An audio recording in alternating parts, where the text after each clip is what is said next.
So in functions, broadly, there are two types of arguments. One is called your actual argument and the second one is your formal argument. So how can we identify the actual argument and formal? Because we have seen in the previous examples, we are defining a function and later on we are calling a function. So the arguments or the parameters that are associated with the function call, while I'm calling the function, whichever arguments are available, those are nothing but called your actual arguments. And the arguments which are usually attached with the definition of the function, they are nothing but called your formal arguments. For example, in this, so this is your function definition and this is your function call.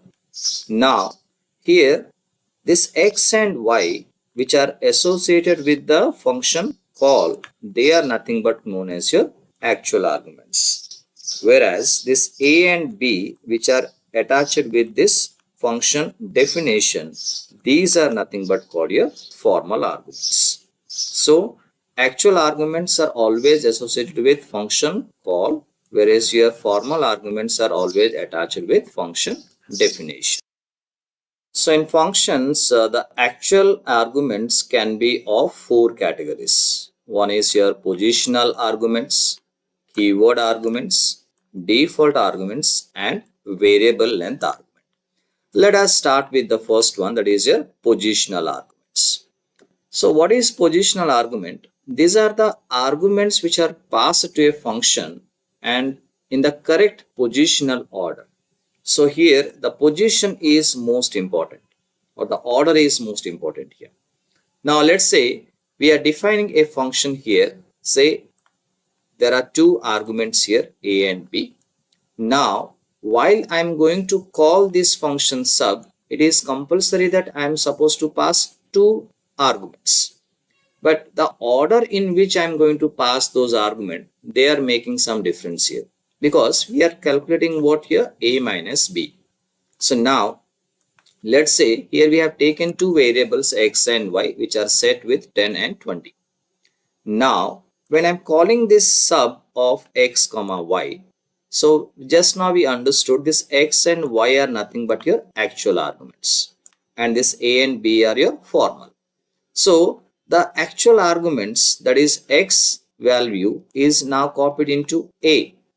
That is the corresponding formal argument. So a is the corresponding formal argument for x.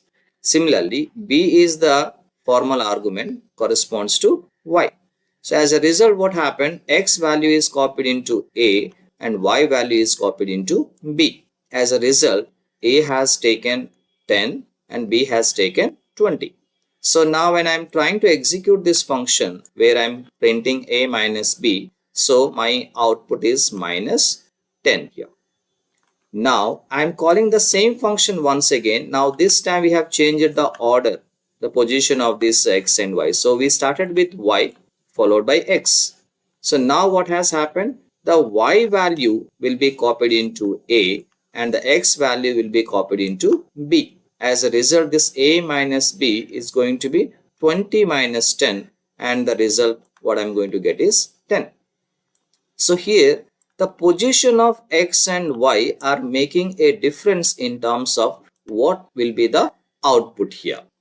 So whenever we are using positional argument, so the number of arguments that are required and the position of the argument must be matching.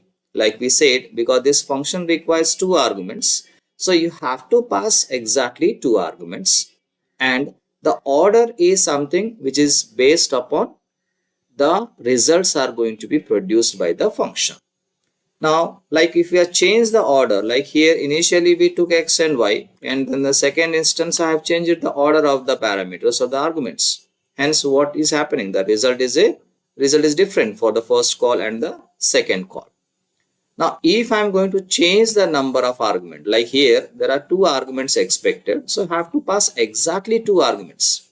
If I am going for more than 2 or I am going something less than 2, then that is going to lead an error here. Now the second category of arguments are your keyword arguments. So we can pass the argument values while calling a function. I can pass the values by using a keyword, or which is nothing but we can say the parameter name. Let's see this example here. So we are defining a function with the name say wish, and there are two parameters here, say name and msg, and we are just trying to print hello name comma msg. Now this call, where I'm calling this function wish, and you can see I'm using this parameter names, okay, because the parameter names are name and message. So I have set name equal to Raj, msg equal to good morning. So here this name and msg are nothing but your keywords, because these are the same names which we have used while defining the function. So as a result, what happens? This name is going to take Raj, whereas this ms is going to take your good morning. And hence, when this body gets executed here, I am going to get like hello. The name is set to Raj and msg is set to good morning. So we get hello Raj, good morning because of this.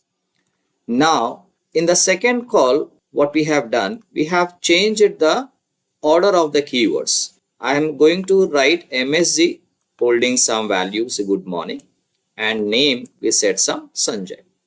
Now, even though I am changing the order of the arguments here, but you can see the output remains almost the same because the name has been different. Otherwise, hello, good morning, these are same here. So, in case of your keyword arguments, the position is not important.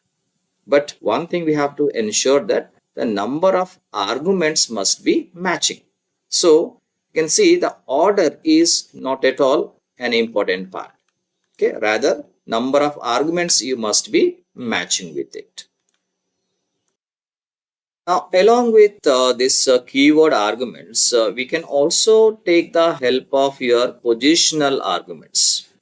But when there is a combination of positional and keyword arguments while calling a function, so if both of them are present, then it is compulsory that first I have to take the positional argument and then I should use the keyword arguments. If I do not do that, then we will get a syntax error. Let's see this example here. So we have taken the same function. So wish, having two parameters here, name and msg, and printing hello followed by name and msg. Now this is a straightforward, which is nothing but your simple positional argument. Okay, so Raj and good morning. So Raj is going to be considered by name and good morning is being taken by msg. So we'll be getting the outcome like hello Raj, good morning. Now in the second one, here we have taken, this is your positional argument because I'm not using any keyword. But see the second one, here I'm using a keyword that is nothing but the name of the parameter msg and set with this good morning.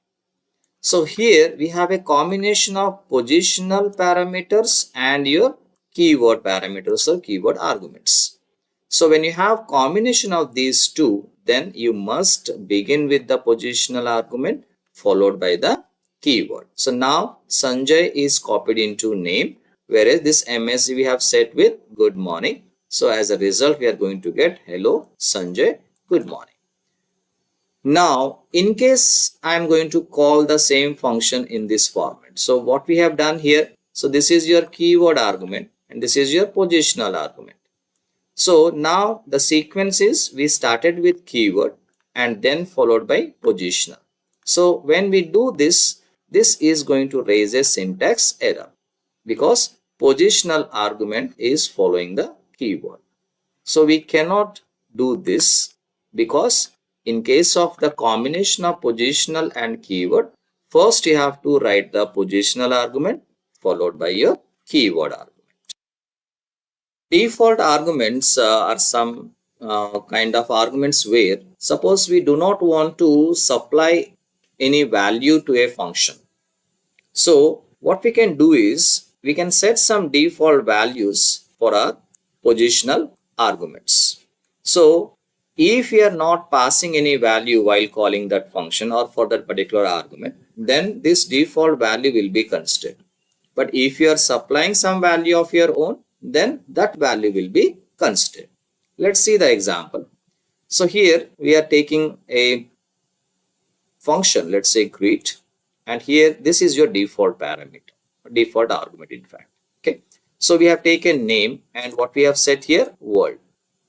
Now I can say greet is a function which has one default argument.